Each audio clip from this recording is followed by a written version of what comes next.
مہر کی کتنی قسمیں ہیں؟ 3 ہیں۔ ایک مہر معجل عین کے ساتھ، ایک ہے مہر معجل واو کے ساتھ، اور ایک ہے مہر مطلق۔ مہر معجل یہ ہے کہ جس میں بدائیگی سے پہلے ہی مہر دینا قرار پائے، جس کو کہتے ہیں خلوت سے پہلے، بیوی سے قربت کرنے سے پہلے، بیوی کے پاس جانے سے پہلے ہی شوہر مہر کو ادا کر دے۔ اور یہ مہر ادا کرنا اس طرح یہ سنت ہے رسول اللہ کی، سرکار نے یہی مہر رکھتا ہے معجل۔ دوسرا ہے مہر معجل، یہ بھی جائز ہے، اور یہ ہے کہ اس میں ایک وقت مقرر کر دیا ہے کہ بھائی 2 مہینے میں ہم مہر دے دیں گے، 3 مہینے کے بعد دے دیں گے، یہ بھی جائز ہے، اس طرح کا بھی مہر رکھا جاتا ہے۔ تیسرا ہے مطلق، جس میں کوئی وعدہ نہیں ہوتا، بس جب پیسے آئیں گے تب ادا کر دیں گے، جس شکل میں آئیں گے اس شکل میں دے دیں گے، چاہے زمین کی شکل میں مہر ادا کر دیا جائے، زیور کی شکل میں ادا کر دیا جائے، یا روپے کی شکل میں۔ اناج کی شکل میں مہر ادا نہیں کیا جا سکتا۔ وہ چیزیں جو کچھ وقت کے بعد خراب ہو جاتی ہے ان چیزوں کو مہر میں نہیں دیا جا سکتا۔ وہ جو ملکیت کی ایسی چیزیں جو خراب نہیں ہوتی، جو ملکیت رکھتی ہے، جس کو فروغ کر کے رقم حاصل کی جا سکتی ہے، جیسے کھیتی ہے، زمین ہے، گھر ہے، مکان ہے، پلاٹ ہے، زیورات ہے، پیسے ہے، درم و دینار ہے، یہ مہر میں رکھے جا سکتے ہیں کہ یہ ہمیشہ اس کی ملکیت رہتی ہے، بلکہ بڑھتی ہے اس کی ویلو، یہ مہر رکھا جا سکتا ہے۔ افضل مہر جو ہے وہ پہلے نمبر کا ہے۔ اور دوسری بات یہ ہے کہ باقی مہر بھی جائز ہے، آدمی اپنی کنڈیشن کے حساب سے مہر رکھے۔ سرکار کی حدیث ہے یہ آدمی نے اتنا ہی مہر رکھنا چاہیے جتنے دینے کی حیثیت ہو۔ یہ نہیں ہے معاذ اللہ جس سے بعض لوگوں کا خیال ہے کہ مہر کی رقم بڑی بڑی رکھتے ہیں، سوچتے ہیں کہ صاحب بڑا مہر رکھیں گے تو طلاق کے خوف سے مہر کے خوف سے طلاق نہیں دے گا۔ یاد رکھیے طلاق دینا ہو چاہے نہ دینا ہو، طلاق دے یا نہ دے، طلاق تو دینا بھی نہیں چاہیے اول تو، یہ بلا وجہ طلاق دینا بھی گناہ ہے۔ مہر کی رقم ادا کرنا لازمی ہے۔ لوگ یہ سوچتے ہیں کہ بھائی مہر دینا ہی نہیں ہے، جب طلاق ہوں گی تبھی دیں گے، یہ بالکل غلط خیالات ہیں۔ دوسرا یہ ہے کہ بھائی بیوی مریں گے تو بیوی معاف کر دیں گی، یہ بھی غلط خیال ہے، اس لیے کہ کوئی ضروری نہیں ہے کہ پہلے آپ مرے بعد میں بیوی مرے۔ اگر بیوی پہلے مر گئی تو پھر کیسے معاف ہوگا؟ تو علماء فرماتے ہیں کہ مہر ادا کر دینا یہ بہتر ہے۔ اور اگر نعوذ باللہ مفتی اعظم کا فتویٰ ہے فتاوی مصطفیہ میں کہ جو شخص نکاح اس امید پر اور اس گمان پہ کرتا ہے کہ مہر دینا ہی نہیں ہے اور مہر دیتا نہیں ہے، قیامت کے دن زانیوں کے ساتھ اٹھایا جائے گا۔ اس لیے مہر ادا ہی کرنا ہے، چاہے ایک ساتھ دے چاہے دھیرے دھیرے قسطوں میں دے، جیسی صورتحال ہو اس طرح مہر ادا کرے۔ اور آقا کی حدیث ہے کہ وہ عورت بہتر ہے کہ جس کا حسن زیادہ ہو اور مہر کم ہو۔ تو مہر بہت زیادہ بلا وجہ زیادہ رکھنا بھی جائز درست نہیں ہے، اور ایک دم کم رکھنا بھی درست نہیں ہے کہ حیثیت تو اچھی ہے لیکن رکھ رہے بالکل کم۔ اپنی حیثیت کے مطابق ایک اوسط درجے کا مہر ہونا چاہیے، یہ سنت ہے، یہ مستون طریقہ ہے۔ اور نکاح کی شرط ہے مہر، بغیر مہر کے نکاح بھی نہیں ہوتا ہے۔ مہر کی کیا ہے؟ مہر جو ہے نکاح کی شرط میں ہے۔ تو بہرحال یہ مہر کے چند مسائل ہیں، واللہ عالم ثم رسول عالم۔ اور کوئی صاحب؟ یہ پوچھنا چاہتا ہوں کہ حضرت عمار یاسر رضی اللہ تعالیٰ عنہ کا جنہوں نے قتل کیا، جی اللہ نبی نے فرمایا تھا کہ اے عمار تجھے باغی گروہ قتل کرے گی، کیا اس میں معاویہ تھے؟ بہت اچھا سوال ہے حالات کے اعتبار سے۔ یہ ایکچول میں یہ حدیث صحیح مسلم میں موجود ہے، اور صحیح مسلم کی اس حدیث کو پیش کر کے بیٹھ جائیے، ہو گیا نا سوال آپ اپنی اطمینان سے سنیں۔ صحیح مسلم کی حدیث کو پیش کر کے بعد نیم رافتی جو ایک فرقہ پیدا ہوا جو آج کل اپنے آپ کو مولائی کہتے ہیں، معاذ اللہ، حقیقت میں مولائی نام کا کوئی فرقہ تاریخ اسلام میں ہے ہی نہیں، یہ نئے ابھی پیدا ہوئے جو کہ ہم مولا علی کے چاہنے والے ہیں، اور مولا علی کی آڑ میں سارے صحابہ کی توہین کر رہے ہیں، بالخصوص حضرت سیدنا امیر معاویہ رضی اللہ تعالیٰ عنہ کی بہت سخت توہین کرتے ہیں، بلکہ معاذ اللہ کافر تک کہہ رہے ہیں بہت دیر۔ دلیل میں یہ حدیث پیش کرتے ہیں، کہتے ہیں کہ صحیح مسلم کی حدیث ہے کہ حضرت عمار رضی اللہ تعالیٰ عنہ کے بارے میں حضور نے کہا کہ عمار تجھے ایک باغی گروہ قتل کرے گا۔ کہتے ہیں کہ امیر معاویہ نے ان کو قتل کیا، جنگ صفین میں حضرت علی اور امیر معاویہ سے درمیان میں جو جنگ ہوئی جنگ صفین، اس میں یہ قتل ہوئے، جبکہ ایسی حقیقت نہیں ہے۔ تاریخ کی گہرائی کا اگر آپ مطالعہ کریں گے تو پتہ چلے گا کہ دونوں گروپ میں ایک گروپ اور تھا جس کو سبائی گروپ کہا جاتا ہے، جو عبداللہ ابن سبا کا گروپ تھا، یہ حضرت علی کے ساتھ بھی شامل تھا اور حضرت امیر معاویہ کے ساتھ بھی شامل تھا۔ عبداللہ ابن سبا ایک فتین قسم کا یہودی شخص تھا جو ظاہراً عثمان غنی کے زمانے میں اسلام لایا. سنن ابو داؤد وغیرہ میں اس کا ذکر ہے. البدایہ والنہایہ میں ابن کثیر نے بھی اس کا ذکر کیا. تاریخ طبری میں اس کا ذکر ہے. ابن اسیر نے الکامل میں ذکر کیا. ہمارے جتنے محدثین اور مورخین ہیں سب نے اس کے بارے میں ذکر کیا ہے. حتیٰ کہ ابو داؤد میں بھی اس کا ذکر ہے. بلکہ میں یہاں تک بتا دوں کہ نہج البلاغہ جو شیعوں کی معتبر کتاب ہے جو حضرت علی کی طرف وہ منسوب کرتے ہیں اس میں بھی عبداللہ ابن سبا کا ذکر ہے. تو عبداللہ ابن سبا وہ تھا کہ جو ایک یہودی تھا. حضرت عمر سے اس کو بڑی حسد و بغض تھی کیونکہ حضرت عمر کے زمانے میں ایران فتح ہوا تھا. وہ ایران سے تعلق رکھتا تھا. اس نے عثمان غنی کے زمانے میں ظاہری طور پر اسلام لایا اور پھر فتنے پیدا کیے اور ایک ایسا گروپ پیدا کیا اس نے منافقین کا جس کو سبائی گروپ کہا جاتا ہے. اور یہ صحابہ کے درمیان مسلمانوں کو لڑوانے کے لیے یہ اپنے آپ کو بٹوارا کر لیتے تھے. آدھے ادھر ہو جاتے تھے آدھے ادھر ہو جاتے تھے اور جنگ کے شعلوں کو بھڑکاتے تھے. نتیجہ یہی ہوا کہ جب حضرت امیر معاویہ اور حضرت علی کے درمیان میں جنگ ہوئی تو حضرت عمار کو جس گروپ نے قتل کیا مورخین تحقیق کے ساتھ کہتے ہیں کہ امیر معاویہ کے ساتھ ہی نہیں تھے بلکہ سبائی گروپ تھا. اب اگر کوئی کہے کہ ہم اس تاریخ کی بات کو نہیں مانتے تو پھر میں ایک حدیث سناتا ہوں. اگر تاریخ کی بات جب آپ کر رہے ہیں اور حدیث کی بات کر رہے ہیں تو پھر مکمل بات کرنی چاہیے. ایسا نہیں ہے کہ ایک حدیث کا پہلو چھپا دیا اور دوسرا ظاہر کر دیا. یہ تو آپ نے صحیح مسلم کی حدیث سنی کہ حضرت عمار کو رسول اللہ نے فرمایا کہ باغی گروپ قتل کرے گا. حضرت زبیر ابن عوام عشرہ مبشرہ میں حضور کے پھوپھیزاد بھائی ہیں. صحیح بخاری میں ان کی فضیلت میں حدیث آئی ہے. اب اس بارے میں آپ کیا کہیں گے؟ میں ان معترضین کو کہہ رہا ہوں جو یہ عمار یاسر کی حدیث کو بیان کر کے امیر معاویہ پہ لعن طعن کرتے ہیں اور باقی قرار دیتے ہیں. اب میں جو حدیث پیش کر رہا ہوں کتاب الفضائل کی کتاب المناقب کی عبداللہ ابن حضرت زبیر ابن عوام کی فضیلت میں عشرہ مبشرہ میں آقا فرماتے ہیں ہر نبی کا ایک حواری ہوتا ہے. میری امت کا حواری میرا حواری زبیر ابن عوام. اور فرماتے ہیں زبیر کو قتل کرنے والے کو جہنم کی بشارت. اور حضرت زبیر کہاں قتل ہوئے؟ جنگ جمل میں جو حضرت علی کے خلاف لڑ رہے تھے. تو اب بخاری کی حدیث کے مطابق کیا وہی بات آپ علی پہ فٹ کریں گے؟ بات سمجھ میں آ رہی ہے کہ نہیں؟ حضرت زبیر کو کس گروپ نے مارا؟ حضرت علی کے گروہ نے. ظاہراً تو یہی بات ہے ظاہراً یہی ہے. لیکن محدثین ہمارے تحقیق کے ساتھ کہتے ہیں کہ نہیں حضرت زبیر ابن عوام کو مارنے والا بھی سبائی گروپ تھا. اور اس کی دلیل یہ ہے کہ جب حضرت زبیر ابن عوام کے سر کو تن سے جدا کیا جس بدبخت نے اور اس سر کو لے کر حضرت مولا علی کے پاس پہنچا اس امید پہ کہ مولا علی انعام و اکرام دیں گے. اور اس نے کہا علی آپ کے سب سے بڑے شقی اور سب سے بڑے دشمن کا سر لایا ہوں. تو حضرت مولا علی نے کہا کہ میں نے رسول اللہ سے ان کانوں سے سنا سمیت النبی رسول اللہ صلی اللہ علیہ وسلم سمیت النبی صلی اللہ علیہ وسلم میں نے نبی کو یہ کہتے ہوئے اپنے کانوں سے سنا کہ زبیر ابن عوام کے قاتل کو جہنم کی بشارت. میں تجھے جہنم کی بشارت دیتا ہوں. اس نے غصے میں سر کو پھینکا حضرت زبیر کو زمین پر پیر پٹ کر کہا یہ عجیب جنگ ہے مارو تو بھی ہم جہنمی مر جائے تو بھی جہنمی. تو آپ کو یہاں ایک تعویل ایک لائن آف ڈیمونسٹریشن کھینچنی پڑیں گی کہ صاحب وہ سبائی گروپ تھا جو دونوں طرف حامل تھا اور بڑے بڑے جلیل و قدر صحابہ کو قتل کیا ان لوگوں نے. ورنہ اگر معاذ اللہ حضرت عمار کی حدیث اگر آپ مسلم کی سناتے ہیں اور وہاں پھر الزام امیر معاویہ پر لگاتے ہیں تو یہاں بخاری کی حدیث حضرت زبیر کے بارے میں جو جنگ جمل میں شہید ہوئے اور حضرت علی کے مقابلے میں ہوئے حضرت علی سے ان کی جنگ جمل میں جنگ ہوئی. تو یہاں پھر آپ کیا کہیں گے؟ تو اس کی تعبیل درمیانی یہی ہے کہ بھائی اس کو سبائی گروپ لے. اور پھر خود مولا علی کا اس بارے میں کیا فرمان ہے؟ السنن القبری امام بہقی کی کتاب ہے حدیث کی کتاب ہے. اس میں صحیح سند سے امام بہقی نقل کرتے ہیں کہ مولا علی سے سوال ہوا کہ جو صفین اور جمل میں آپ سے لڑے کیا وہ مشرک تھے؟ مولا علی نے فرمایا استغفر اللہ وہ مشرک کیسے ہو سکتے وہ تو شرک سے بھاگ کر اسلام کی طرف آئے. کہا کیا وہ منافقین تھے؟ مولا علی نے فرمایا ہرگز وہ منافقین نہیں تھے کہ منافق عبادت میں کوتاہی کرتا ہے یہ تو شب بیدار تھے رات رات بھر عبادت کرنے والے تھے. پھر کہا یہ کون تھے؟ آپ نے فرمایا کہ اخواننا بغو علینا یہ ہمارے بھائی تھے انہوں نے صرف ہم سے بغاوت کی. کون تھے یہ ہمارے بھائی تھے؟ اخواننا ہمارے بھائی تھے بغو علینا ہمارے ساتھ انہوں نے بغاوت کی اور جب یہ ہماری طرف راغی ہوئے رجوع کیا ہم نے ان کو قبول کر لیا.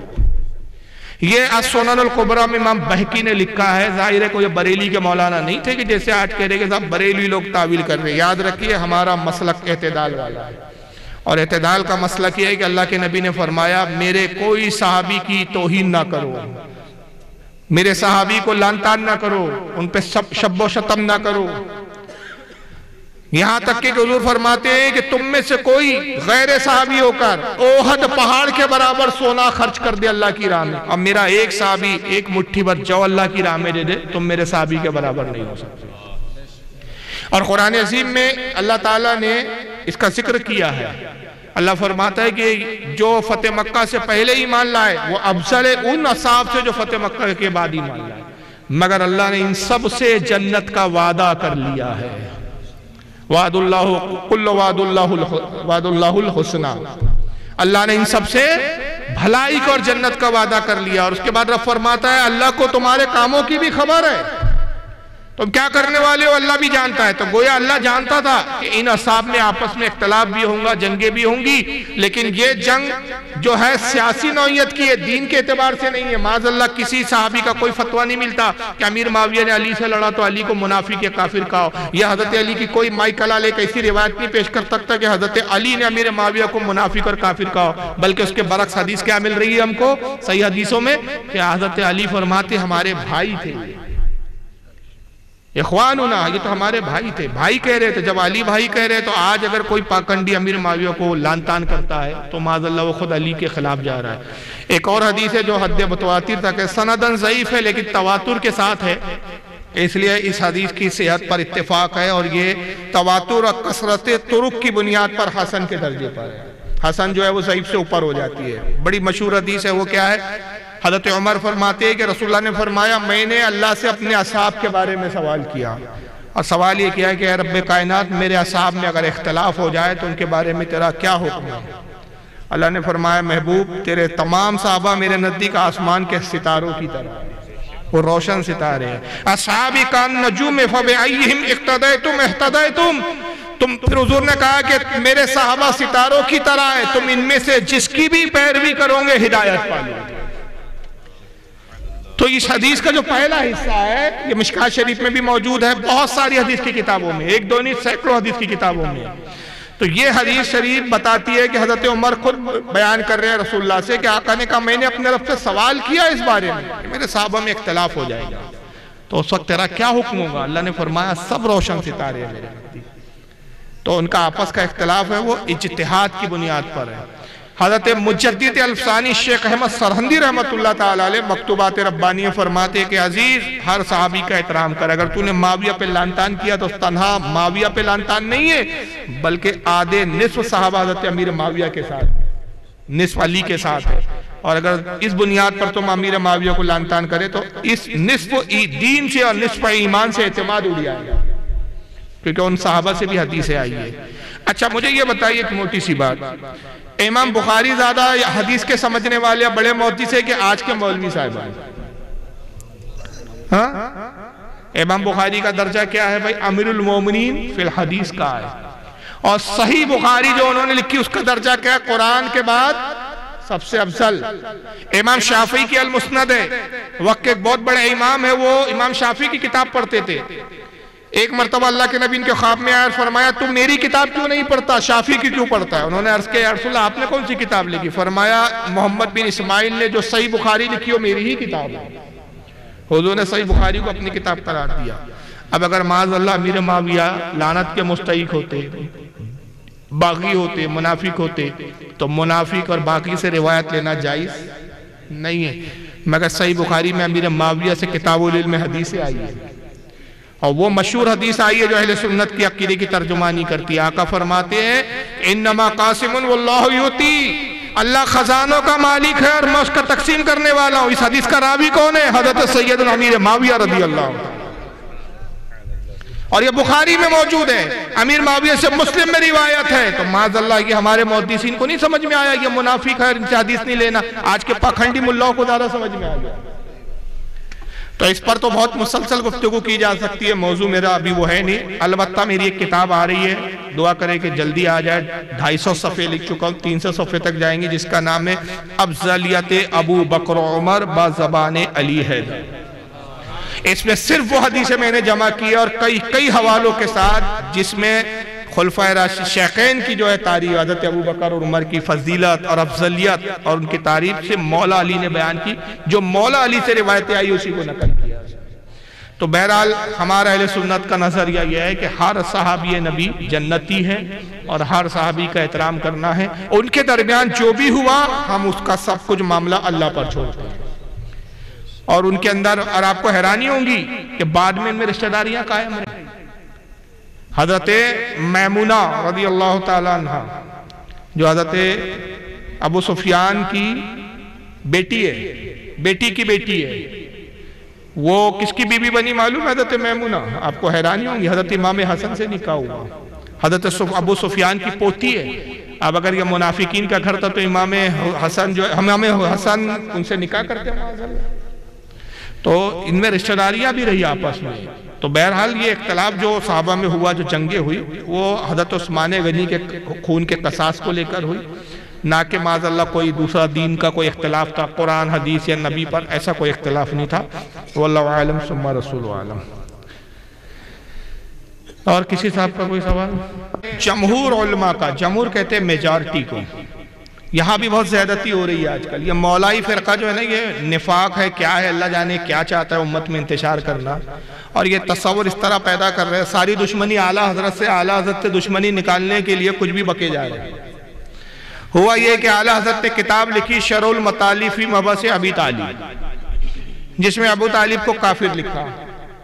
مگر معاف کرنا، اعلیٰ حضرت پہلے شخص نہیں، اعلیٰ حضرت نے ایسا نہیں ہے کہ آنکھ بند تھی نیند سے اٹھے اور قلم لکھ دیا ابو طالب کافر۔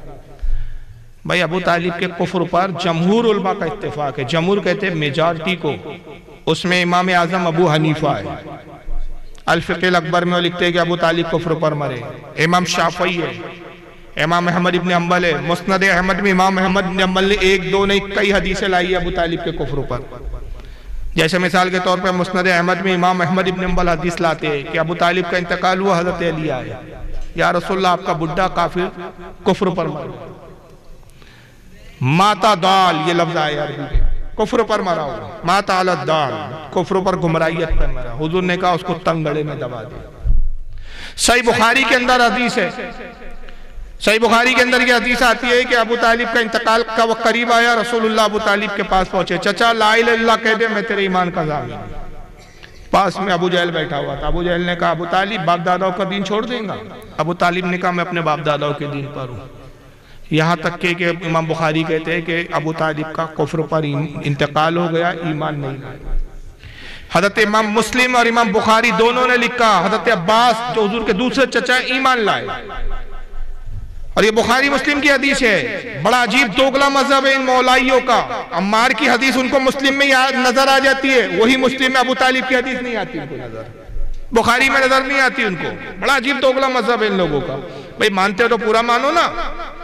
صحیح مسلم میں حضرت عباس حضور سے کہتے ہیں مدینے میں یا رسول اللہ ابو طالب آپ کا چچا آپ کے لیے لڑتا تھا، حجت کرتا تھا، آپ کی حفاظت کرتا تھا، آپ نے اس کو کیا فائدہ پہنچایا؟ حضور نے کہا گردن تک آگ میں ڈوبا ہوا پایا میں نے ابو طالب کو۔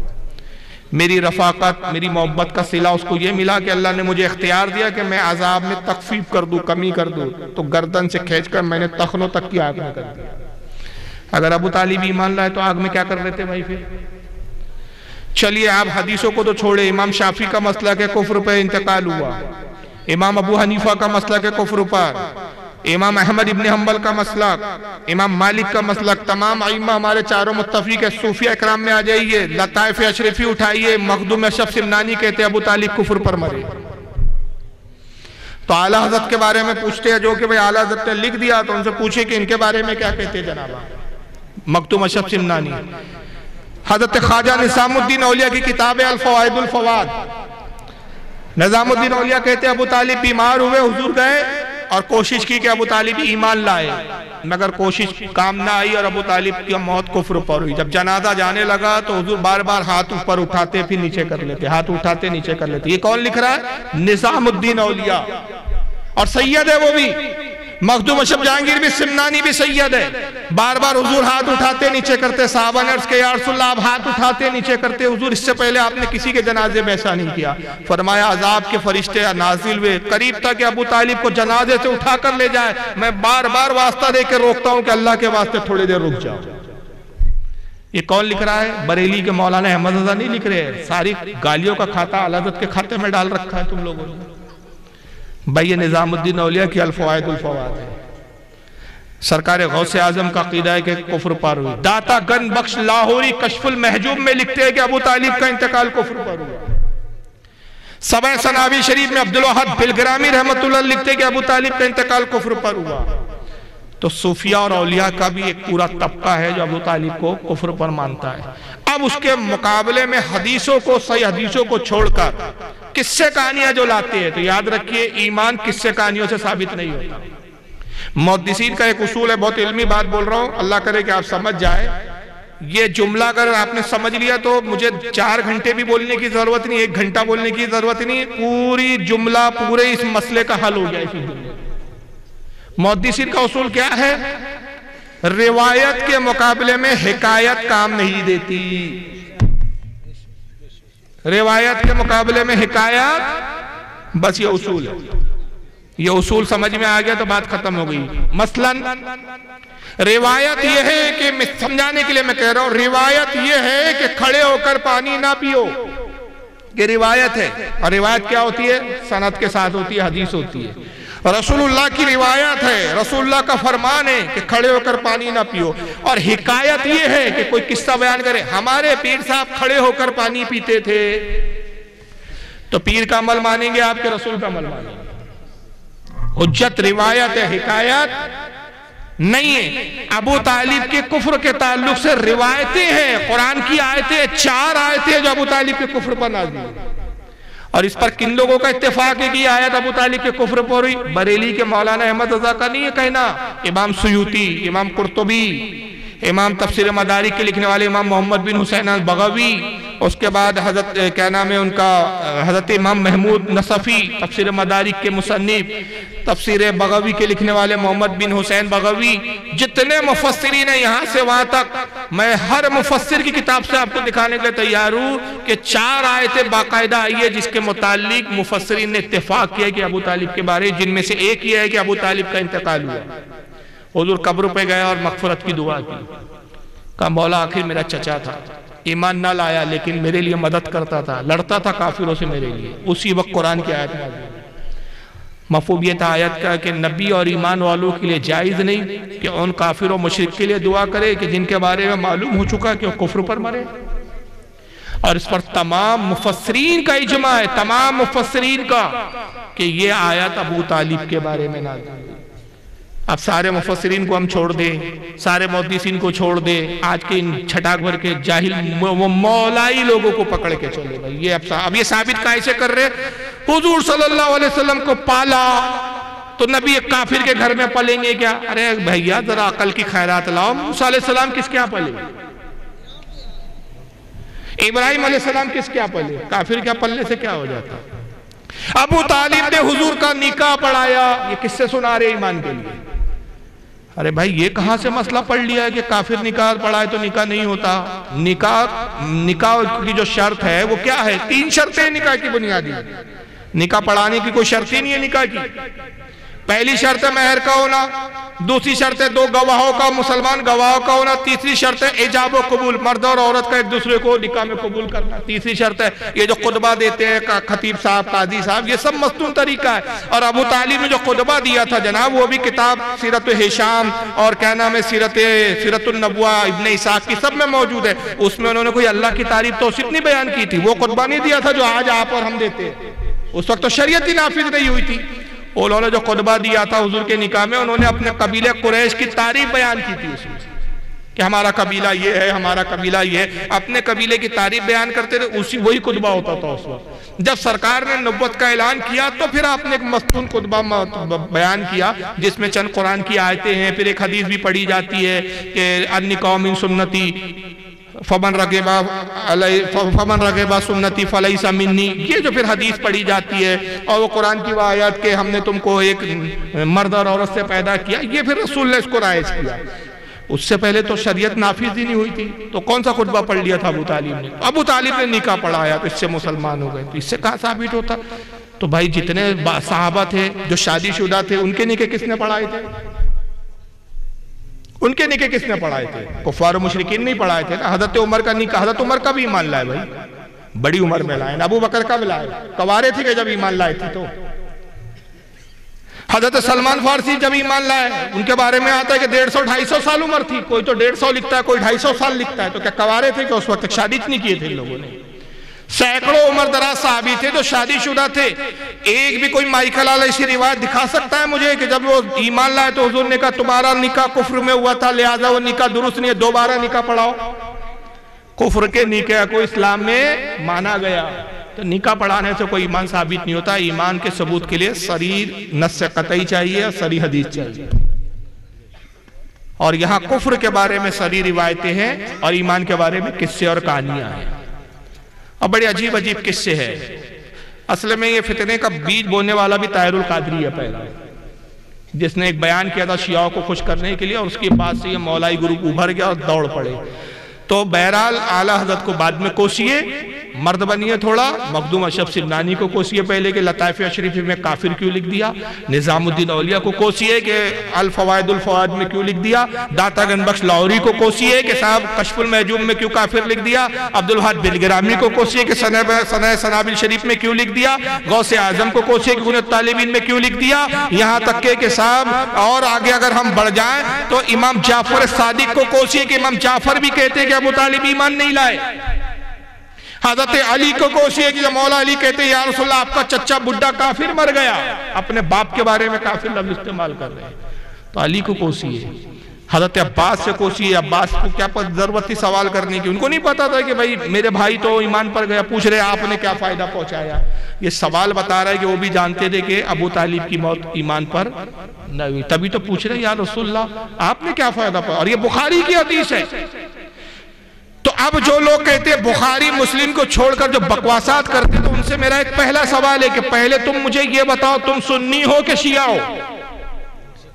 پہلے یہ بتاؤ، اگر شیعہ ہو تو پھر جاؤ ماتم کرو، سینے پھاڑو، ہمیں کوئی غرض نہیں تم سے، اور اگر سنی ہو تو بخاری تم کو ماننی پڑیں گی، مسلم تم کو ماننی پڑیں گی، مسند احمد تم کو ماننی پڑیں گی، امام ابو حنیفہ کی الفقہ الاکبر ماننی پڑیں گی، امام بہقی کی الاعتقاد ماننی پڑیں گی، امام شافعی کی کتاب ماننی پڑیں گی، امام احمد بن حنبل کی کتاب ماننی پڑیں گی، غوث اعظم کو ماننا پڑے گا، نظام الدین اولیاء کو ماننا پڑے گا، داتا گنج بخش لاہوری کو ماننا پڑے گا، مخدوم سمنہ کو ماننا پڑے گا، اگر سنی ہو تو ان سب کو ماننا پڑے گا، اور ان سب کو چھوڑ کر تم اپنی دیڑھ ایک چیز بناؤ اور ایمان ابو طالب کی ڈفلی بجاؤ، تو پھر تم سنی نہیں، رافضیت تم میں گھس چکی ہے، پھر تم تقیہ کر رہے ہو، کیونکہ شیعوں کیا ایک تقیہ بھی ہے، وہ کیا ہے؟ اپنا عقیدہ چھپاؤ، اور اس کو امام جعفر کے کھاتے میں ڈالا ہے۔ آپ نے بہت صحیح جگہ سوال کیا، اتنے جواب کہیں نہیں ملیں گے، شیعوں کی کتابوں پہ پی ایچ ڈی ہے میری، 13 سال رافضیوں کا رد کیا ہے، میرا جلسہ ہوتے تھے محرم میں، یہ جلسے کا سٹیج میرا لگتا تھا اور سامنے وہ رافضیوں کا باڑا ہے، وہاں پہ ان کا مقرر بیٹھ کے تقریر کرتا تھا، 2 گھنٹے بعد میں اس کا رد کرتا تھا۔ تو سوال آپ نے بالکل صحیح جگہ کیا۔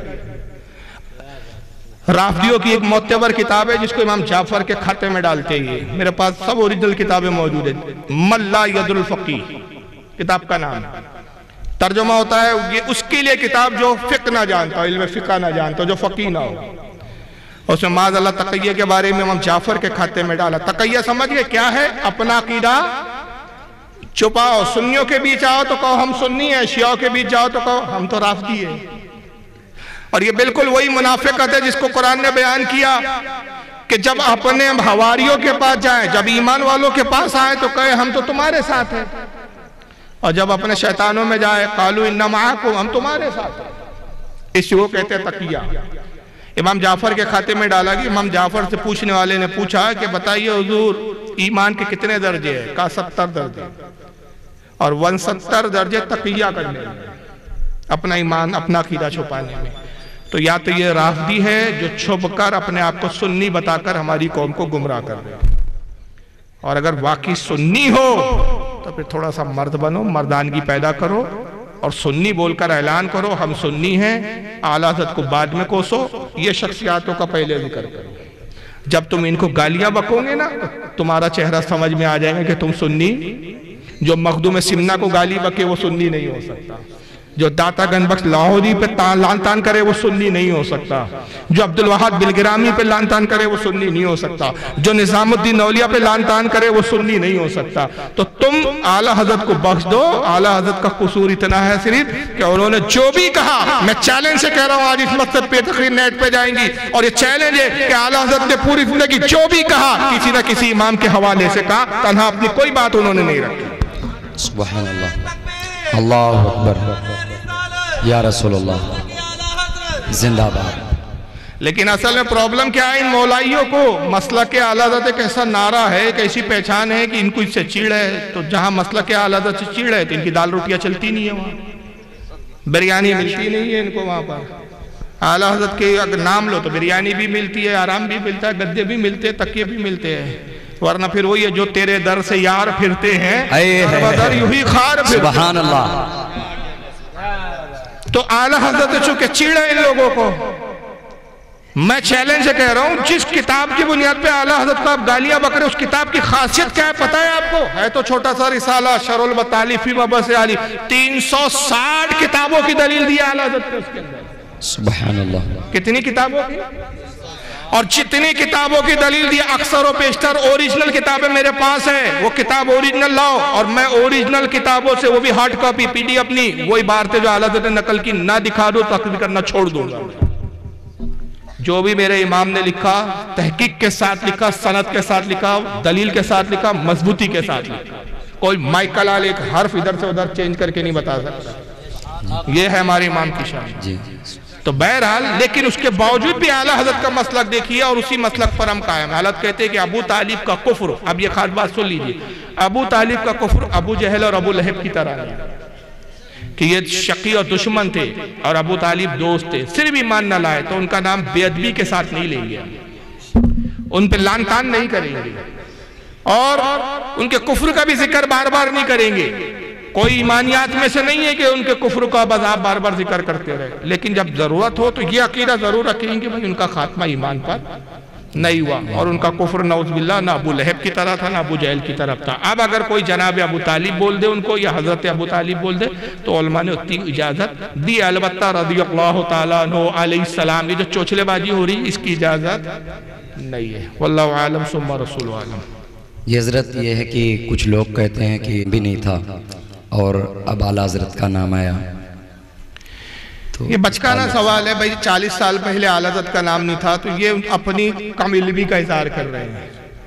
اعلیٰ حضرت کا نام تو آج سے 100 سال پہلے تھا، اس کی گواہ حسام الحرمین، سبحان اللہ، اور نام ان کے گاؤں تک نہیں پہنچا تو ان کا قصور ہے۔ اعلیٰ حضرت کا نام عرب و عجم میں سرکار کے شہروں میں پہنچ چکا تھا اور سرکار کے شہر کے عالم کہہ رہے تھے یہ اپنے زمانے کا مجدد ہے۔ نعرے تکبیر، نعرے رسالت، مسلک اعلیٰ حضرت، نعرے تکبیر۔ میں اکثر کہتا ہوں کہ کوئی کہے امریکہ نہیں ہے، بھائی امریکہ نہیں، میں نے نہیں دیکھا، تیرا نہ دیکھنا نہ ہونے کی دلیل تھوڑی ہے۔ بھائی اعلیٰ حضرت کو آپ نے نہیں پڑھا، جانا نہیں، کتابیں نہیں حاصل کی، تو اس سے کیا مطلب اعلیٰ حضرت کا نام نہیں تھا؟ ارے بھائی آپ کی جہالت کا پتہ چل رہا ہے۔ جب کوئی کہتا ہے کہ 40 سال پہلے اعلیٰ حضرت نہیں تھا تو وہ در حقیقت اعلیٰ حضرت کا انکار نہیں کر رہا ہے، اپنی جہالت کا اظہار کر رہا ہے کہ میں اتنا بڑا جاہل ہوں کہ بڈھا خوسڑ ہو گیا ہوں، 60 سال 65 سال کی عمر ہو گئی اور اعلیٰ حضرت کو جانتا ہی نہیں۔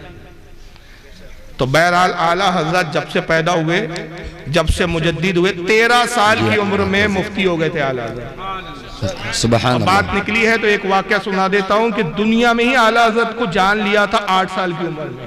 کیوں؟ 6 سال کی عمر میں تو پہلی کتاب لکھی، 8 سال کی عمر میں پہلی کتاب لکھی، معاف لکھی، ہدایت النو کی شرح، وہ بھی درسی کتاب جس کو مولانا صاحب کو بھی پڑھانے کے لیے پہلے کچھ تھوڑا سا پڑھنا پڑتا ہے، عربی کتاب ہے، اس کی شرح لکھی 8 سال کی عمر میں۔ 10 سال کی عمر میں مسلم الثبوت کا حاشیہ لکھا اور 8 سال کی عمر میں پہلا فتویٰ دیا تھا، لیکن چونکہ اس وقت مفتی کی حیثیت نہیں تھی اس لیے وہ فتویٰ بحیثیت مفتی نہیں مانا گیا۔ واقعہ کیا تھا؟ مولانا ارشاد رامپوری رحمت اللہ علیہ، آپ کے یوپی کا علاقہ ہے رامپور، بریلی سے قریب ہے، بہت بڑے عالم تھے مولانا ارشاد، اس وقت ہندوستان کے سب سے بڑے عالم مانے جاتے تھے مولانا ارشاد رامپوری۔ انہوں نے ایک فتویٰ دیا اور وہ فتوے کی تصدیق کے لیے اعلیٰ حضرت کے والد علامہ نقی علی خان کی بارگاہ میں بھیجا۔ کہ آپ بھی اس کو پڑھ لے، اگر صحیح ہو تو تصدیق کر دے، غلط ہو تو اصلاح فرما دے۔ مولانا ارشاد رامپوری کا معیار اس وقت یہ تھا، مفتی ارشاد رامپوری کہا جاتا تھا ان کو، کہ ان کا فتویٰ دیکھ کے کسی کی مجال نہیں ہوتی تھی اعتراض نہیں کرتے، اتنا پختہ فتویٰ لکھ دیتے تھے وہ، ان پہ اعتماد کر کے ان کی تحقیق کے سامنے سر خم کرتے اور دستخط کر دیتے تھے۔ کئی مفتیوں نے اس فتوے پہ دستخط کی، الجواب صحیح ہے، الجواب صحیح ہے، جواب صحیح ہے، جواب صحیح ہے، دستخط یہ کرتی، تعریف کی۔ فتویٰ آتا ہے بریلی شریف علامہ نقی علی کے پاس، اعلیٰ حضرت کے والد علامہ نقی علی صاحب نے پڑھا، اتنے سارے علماء کی تصدیقات دیکھی، ان کو بھی لگا فتویٰ صحیح ہے، آپ نے بھی دستخط کر دی، الجواب صحیح ہے، اور اپنے خادم سے کہا کہ پہلی ڈاک سے اس کو روانہ کر دینا رامپور۔ ڈاک آتی تھی اس وقت، آپ نے جانا ہوا، پرانے لوگ جانتے ہیں، گاڑی آتی تھی، اس میں پوسٹ ڈالتے تھے، اس کو ڈاک کہتے تھے۔ تو ابھی ڈاک کو وقت تھا تو خادم نے ٹیبل پہ فتویٰ رکھ دیا، اس پہ ایک پتھر رکھ دیا کہ کاغذ اڑ کے نہ چلے جائے۔ اتفاق سے اعلیٰ حضرت اس طرف سے ٹہلتے ہوئے نکل گئے، اور اس وقت اعلیٰ حضرت کی عمر 8 سال تھی۔ 8 سال کا بچہ ہمارے یہاں ڈھنگ سے بات بھی نہیں کر پاتا، 8 سال 10 سال میں تو ایڈمیشن لینے جاتا ہے مدرسے میں۔ اعلیٰ حضرت گزرے، وہ کچھ عربی عبارت دکھی، نظر پڑی، اعلیٰ حضرت کی عادت تھی ایسا کوئی بھی کاغذ دکھتا پڑھنا شروع کر دیتے، پڑھنے کا بڑا شوق تھا، پڑھنا شروع کر دیا، اور وہاں پہ پڑھا تو آپ نے قلم لی اور نیچے لکھ دیا کہ لیسا بالثواب، لیسا جواب بالثواب، اس طرح کوئی جملہ تھا، مجھے یاد نہیں آ رہا۔ مفہوم یہ تھا کل ملا کے کہ یہ جواب ہرگز درست نہیں ہے، ہرگز درست نہیں ہے، مطلب درستی نہیں، ہرگز درست نہیں، اتنا مبالغے کے ساتھ لکھا۔ خادم صاحب نے وہ فتویٰ اٹھایا اور وہ ڈاک میں بھیج دیا، وہ فتویٰ چلا گیا رامپور۔ مفتی ارشاد رامپوری نے دیکھا الجواب صحیح ہے، الجواب صحیح ہے، اور دیکھا تو صاحب وہ جواب صحیح نہیں ہے، ایک دستخط اور فقیر احمد رضا۔ تو میں کہا یہ کون احمد رضا پیدا ہو گیا مفتی جو میرے فتوے کو چیلنج کر رہے ہیں؟ کس کو بھیجا گیا تھا؟ خادموں مریدوں نے کہا، شاگردوں نے کہا حضور ہم بھی نہیں جانتے۔ کہا نقی علی خان کی دستخط کے نیچے دستخط ہے، اس کا مطلب یہ مفتی صاحب کا تعلق بریلی سے ہے۔ تو میں بھی اس شخص کی زیارت کرنا چاہتا ہوں، ایسا ہندوستان میں کون پیدا ہو گیا جو میرے فتوے کو کہتا ہے جواب صحیح ہے؟ میں خود باضابطہ بالمشافہ جا کے ملوں گا، بریلی جانے کی تیاری کی جائے۔ صاحب وہ بگیاں وغیرہ چلتی تھی اس وقت، پالکی بگی کا انتظام ہوا، بگی میں بیٹھے بریلی شریف پہنچے۔ جیسے اطلاع ہوئی علامہ نقی علی خان کو، بڑے تیزی سے گھر سے باہر آئے، کہا حضور کیسے آنا ہوا اچانک بغیر اطلاع کے؟ کہا مولانا مفتی صاحب ایسا ہوا۔ کہا دیکھا تو اعلیٰ حضرت کی دستخط۔ بہرحال علامہ نقی علی نے بلایا، کہا حضور اگر آپ تار دے کے مجھے پوچھ لیتے کہ کون ہے جس نے دستخط کیے تو میں آپ کو جواب دیتا، خاموخواہ آپ نے زحمت کی، یہ ہمارے صاحبزادے ہیں، بچے ہیں چھوٹے، ابھی تو پڑھ رہے ہیں، شرارتاً ایسا لکھ دیا ہوں گا، خاموخواہ آپ نے زحمت اٹھائی۔ تو مفتی ارشاد رامپوری نے کہا اچھا یہ آپ کے صاحبزادے ہیں؟ میں تو سمجھا کوئی بڑے ماہر مفتی ہے جو دارالفتہ میں بیٹھتے ہیں آپ کے، اور انہوں نے دستخط میں یہ کہا ہے، لکھا ہے کہ جواب صحیح ہے۔ اچھا بلائیے ذرا آپ کے شرارتی بچے سے ہی مل لیں، ابھی تو شرارت سمجھ رہے ہیں۔ اعلیٰ حضرت کے گھر میں لاڑ کا نام تھا امن میاں، آپ نے خادم کو آواز دی، کہا جاؤ امن میاں کو بلاؤ۔ اعلیٰ حضرت آتے، 8 سال کا ننھا سا شہزادہ چلا آ رہا ہے، صاحبزادے یہ آپ نے لکھا ہے؟ جی ہم نے لکھا ہے۔ کہا بیٹا اس عمر میں شرارت زیب نہیں دیتی، میاں یہ فتویٰ ہے، معمولی تحریر نہیں ہے، فتووں کے ساتھ یہ مذاق، اور فتویٰ دین کا حکم ہوتا ہے۔ آپ کہتے ہیں استاد حضور آپ اس کو مذاق نہ سمجھے اور اس کو شرارت نہ سمجھے، سوچ سمجھ کے دستخط کی گئی ہے۔ سبحان اللہ۔ اچھا سوچ سمجھ کے یہ دعویٰ ہے، تمہارے ابا جان نے تو دستخط کی الجواب صحیح، اور صاحبزادے کہتے فتویٰ غلط۔ کہا حضور یوں نہیں، آپ اب والد صاحب کے ساتھ گفتگو کریں، ناشتہ کریں، کھانا کھائیں، کچھ تھوڑا سا آرام کریں، اور اجازت دیں کہ فقیر اس فتوے کی غلطی کو تحریر کے ساتھ تحریراً عرض کرے۔ کہا جاؤ اجازت ہے۔ کمرے میں گئے اور 14 غلطیاں نکالی اس فتوے میں صاحب، کہ اس فتوے میں 14 خامیاں جس کی بنیاد پر یہ فتویٰ صحیح نہیں۔ مفتی ارشاد رامپوری نے دیکھا، پڑھا، آنکھوں سے آنسو جاری ہوئے، قلم لیا اور کہا یہی فتویٰ صحیح ہے، میں تصدیق کرتا ہوں۔ اور کہا علامہ نقی علی صاحب مبارک ہو، آپ کو وہ صاحبزادہ پیدا ہوا ہے، میری نگاہ دیکھ رہی ہے، وقت کا مجدد ہوں گا۔ اب بڑے بڑے علماء اس کی بارگاہ میں زانو تہ ادب کرتے ہوئے، وہ اعلیٰ حضرت کی ذات ہے بھائی۔ 8 سال میں ہندوستان کا سب سے بڑا مفتی پہچان گیا تھا، اب آپ نہیں پہچان پائے تو اس میں آپ کا قصور۔ دوسرا سوال حضرت یہ ہے کہ آج کل لوگ تا کر کے ان کے طرف بڑی تیزی کے ساتھ مائل ہوتے ہیں، اور دیوبندیوں کے پیچھے نماز وغیرہ پڑھنا، اور بولتے ہیں نماز تو نماز ہے، کسی کے پیچھے ہو جاتی ہے۔ تو اس تعلق سے آپ کیا چلیے فرماتے ہیں؟ بس یہ آخری سوال، کیونکہ 2:15 ہو رہے ہیں، جواب دیتے تھے میرے خیال سے 2:30 ہو جائیں گے، اور یہاں سے بھی نکلنا بھی ہے، میری روانگی بھی ہے۔ تو پہلا سوال طارق جمیل۔ طارق جمیل ابھی میں نے لیپ ٹاپ بند کر دیا ورنہ اس کا فریب دکھاتا، 1 نمبر کا نوٹنکی باز ہے۔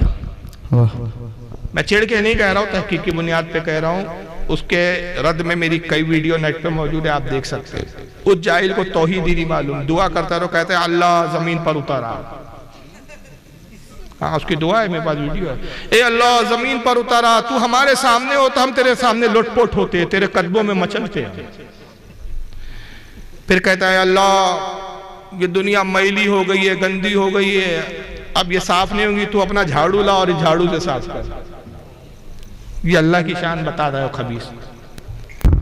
جنت کا قصہ سنا رہا ہے کہ جنت میں حوریں ہوں گی اور یہ ہوں گی، تو اس پہ کہتا ہے کہ جب جنتی جنت میں جائیں گے تو فرشتے آ جائیں گے اور کہیں گے، سلام کریں گے، سلام علیکم، سلام علیکم، فرشتے کہیں گے، تو کہیں گے جنتی خوش ہوں گے، آج فرشتے ہمیں سلام کریں۔ ابھی وہ خوش ہو ہی رہے ہوں گے کہ میرے رب کا عرش یوں کھلیں گا اور اللہ سامنے آ کے کہیں گا سلام من رب الرحیم، اب تمہارا رب بھی تمہیں سلام کرتا ہے۔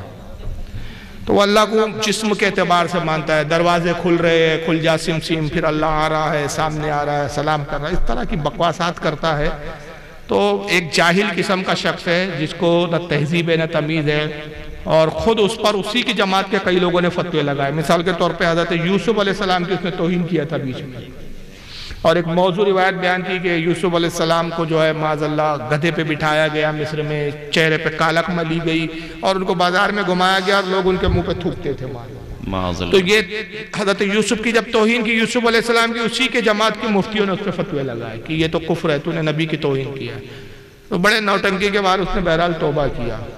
عیش پرست آدمی ہے، عورتوں کا رسیہ، عورتوں میں بیٹھتا ہے، یہ سارے ویڈیو نیٹوں پر موجود ہے، آپ دیکھ سکتے ہیں۔ تو یہ ایک عالم کی، ایک مولوی کی فطرت نہیں ہے۔ لوگ صرف اس لیے پسند کرتے ہیں کہ روتا دھوتا بہت ہے، نوٹنکی بہت کرتا ہے، ایکٹنگ بہت اچھی کرتا ہے، گانے گاتا ہے، بھائی گانے بھی ہے اس کے۔ تو بہرحال وہ ایک فتین قسم کا شخص ہے جو خود اس کی جماعت کے لوگ اس کو صحیح نہیں مانتے۔ اب رہ گیا وہابی کے پیچھے نماز پڑھنا، تو کسی بھی بد عقیدہ کے پیچھے سنی صحیح عقیدہ کی نماز نہیں ہوتی، اس لیے کہ نماز کے لیے پہلے ایمان شرط ہے۔ ایمان ہوگا تو نماز درست ہوگی، اور ایمان ہی نہ ہو تو بھی نماز نہیں ہو سکتی۔ اب میں اس کے لیے ایک مثال دیتا ہوں آپ کو۔ آج کے جلسے کی صدارت حضرت پیر طریقت فرما رہے حضرت فتح محمد صاحب قبلہ دامت برکاتہم العالیہ، حضرت علامہ مولانا فتح محمد صاحب نماز پڑھا رہے ہیں۔ ماشاءاللہ پیر بھی ہے، عالم بھی ہے، حافظ بھی ہے، قاری بھی ہے، اور مولانا عاشق الرحمن صاحب کے خلیفہ ہے۔ عاشق الرحمن صاحب حضور مجاہد ملت کے خلیفہ ہے، بے شک سبحان اللہ، یہ سلسلہ ہے ان کے خلافت کا سجرہ ہے۔ تو ماشاءاللہ پیر طریقت بھی ہے، عالم فاضل مفتی قاری سب ہے، نماز پڑھا رہے، صحیح عقیدہ ہے۔ 1000 لوگ ان کے پیچھے نماز پڑھ رہے ہیں۔ نماز ختم ہوئی، حضرت سلام پھیرا اور اعلان کیا، حضرات بہت بڑی غلطی ہو گئی، میں معافی چاہتا ہوں۔ جب نماز پڑھا رہا تھا مجھے خیال نہیں تھا، دوران نماز مجھے یاد آیا کہ میں نے بغیر وضو کے نماز پڑھا دی۔ مجھے یاد نہیں تھا کہ میرا وضو نہیں ہے، مجھے لگا وضو ہے، بعد میں بیچ نماز میں مجھے یاد آیا کہ میرا وضو ہی نہیں ہے، تو میں نے بغیر وضو کے نماز پڑھا۔ مجھے یہ بتائیے جو 1000 لوگوں نے نماز پڑھی، ان کی نماز ہوئی یا نہیں ہوئی؟ بولیے، نہیں ہوئی۔ کیوں نہیں ہوئی؟ اس لیے کہ جس امام کی اقتداء کر رہے تھے آپ، وہ وضو سے نہیں تھا، اور نماز کے لیے وضو شرط ہے۔ بھلا آپ نے ہزاروں لیٹر پانی بہا دیا، لیکن آپ کا وہ ہزاروں لیٹر پانی بہانا کام نہیں آیا۔ ضرورت تھی کہ امام صاحب تھوڑا سا پانی بہا دیتے وضو کے لیے، وہ پانی جو امام صاحب نے بچا لیا وہ آپ کی نماز نہ ہونے کا سبب بن گیا۔ تو اب میں اس پر یہ کہتا ہوں کہ جو سنی صحیح عقیدہ امام ہونے کے بعد امام کا وضو نہیں ہے تو آپ کی نماز نہیں ہوئی، تو جس امام کا ایمان ہی نہیں ہے اس کے پیچھے نماز کہاں سے ہوں گی؟ وضو بڑی چیز سمجھتے ہیں آپ، کہ ایمان کو بڑا سمجھتے ہیں؟ بولیے آپ۔ یاد رکھیے وضو کا سبسٹیٹیوٹ ہے، الٹرنیٹ ہے۔ پانی نہ ہو تو کیا کر سکتے ہیں آپ؟ تیمم کر سکتے ہیں۔ اور ایمان نہ ہو تو کیا کر سکتے ہیں آپ؟ کچھ بھی نہیں۔ ایمان کا کوئی سبسٹیٹیوٹ، کوئی نعم البدل نہیں ہے۔ جو کچھ ہے سبسٹیٹیوٹ اور نعمل بدل وہ کس کا ہے؟ وضو کا ہے۔ تو ایمان ایسی لازمی اور ضروری چیز ہے کہ وہ ہو تو ساری عبادات ہے، وہ نہیں ہے تو کوئی عبادت مقبول و قبول نہیں ہے۔ اس لیے حالات کہتے ہیں کہ اللہ کی سر تا بقدم شان ہے یہ، انسان ہی انسان، وہ انسان ہے یہ۔ قرآن تو ایمان بتاتا ہے انہیں، ایمان یہ کہتا ہے میری جان ہے۔ تو بہرحال ایمان اصل شاہ ہے، اس کی حفاظت کیجئے، ہر فریبی سے بچیے، ہر مکار سے بچیے، اپنی نمازوں کی حفاظت کیجئے، اپنی ایمان کی حفاظت کیجئے، اپنے اعمال کی حفاظت کیجئے، اپنے عقائد کی حفاظت کیجئے۔ اللہ تعالیٰ آج کی بزم کو قبول فرمائے، اور جو کچھ بھی حق بیانی ہوئی اس پہ عمل کی توفیق عطا فرمائے، اور بیان کرنے میں اگر سبقت لسان میں کوئی غلطی لرزش ہو گئی ہو اپنے فضل و کرم سے اس کو معاف فرمائے۔ وما علینا الا البلاغ المبین۔ السلام علیکم۔